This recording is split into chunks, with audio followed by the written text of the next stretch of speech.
Hello friends, இன்றைக்கி நாம் சட்டுன்னு 5 நிமிஷத்தில் எப்படி ஒரு பீட்ரூட் பொரியல் செய்யலான்னு பார்க்கலாம் வாங்க. இதுக்கு முதல்ல நீங்கள் கடாயை சூடு பண்ணிக்கோங்க. கடாய் நல்லா சூடானதும் இதில் 2 டேபிள் ஸ்பூன் எண்ணெய் விட்டுக்கோங்க. எண்ணெய் நல்லா சூடானதும் இதில் 1/2 டீஸ்பூன் கடுகு போட்டுக்கோங்க. கடுகு நல்லா பொரியட்டும். கடுகு நல்லா பொரிஞ்சோடனே இதில் 1 டீஸ்பூன் கடலைப்பருப்பு சேர்த்துக்கோங்க. லோ ஃப்ளேமில் வச்சு இந்த கடலைப்பருப்பு நல்லா பொன்னிறமாக வர்ற வரைக்கும் இதை நல்லா வறுத்து எடுத்துக்கோங்க.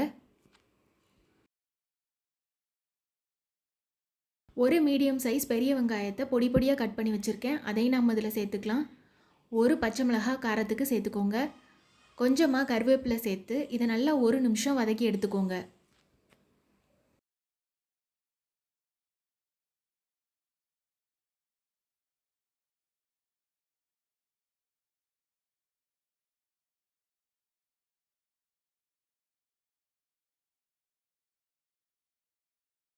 ஒரு பெரிய சைஸ் பீட்ரூட்டை இந்த மாதிரி துருவி வச்சுருக்கேன். அதை நம்ம இதில் சேர்த்துக்கலாம்.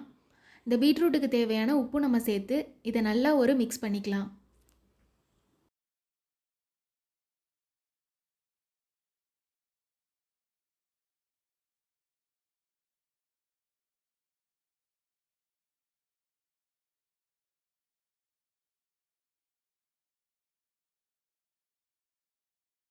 இப்போ நாம் இந்த பீட்ரூட் வேகிறதுக்கு தேவையான தண்ணீர் சேர்த்துக்கலாம்.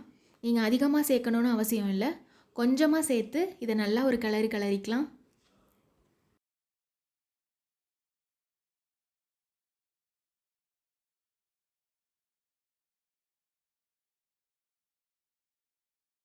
இப்போ இதை மூடி போட்டு நல்லா ஒரு 2 நிமிஷம் நல்லா வேக வச்சு எடுத்துக்கலாம்.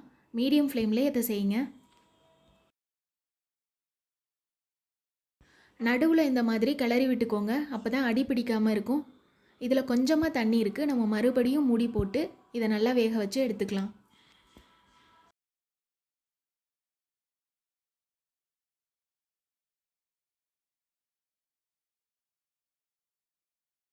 இப்போ நாம் இதை ஓப்பன் பண்ணி பார்க்கலாம். நல்லாவே ட்ரை ஆகிடுச்சு. எந்த தண்ணியுமே இல்லை.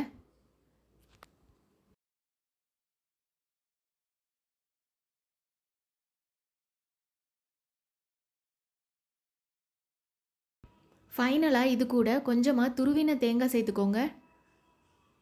இப்போ இதை நல்லா மிக்ஸ் பண்ணிக்கோங்க. 1 நிமிஷம் நல்லா வதக்கி எடுத்துக்கோங்க.